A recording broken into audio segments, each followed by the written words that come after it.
Most workplaces are just a hostile place for autistic people. We are not as comfortable in groups. We are not as comfortable socializing as much as people at work want to socialize.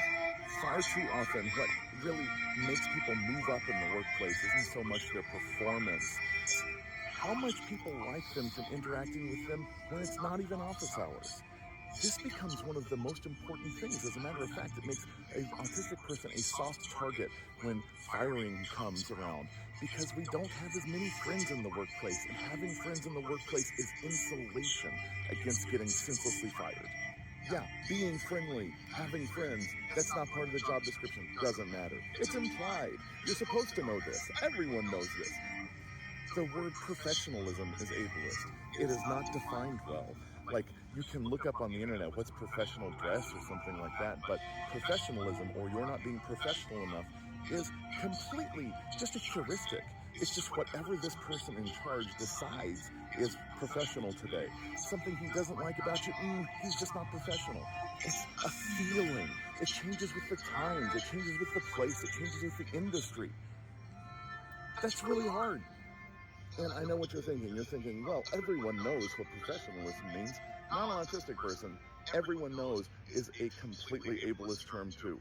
We hear this all the time. Everyone should know. Everybody does know. And it's like, okay, so you were taking my knowledge about a social issue for granted. You really appreciate my neurodiversity there, don't you? A 2002 study in the UK found that 22% of autistic people were employed, and that this is below the employment level of disabled people as a whole, which was 54%. We have similar numbers happening in the United States, and yes, we don't know every single person who's autistic. There's a lot of unidentified, undiagnosed happening that's skewing this number. But still, try to say that in an encouraging way.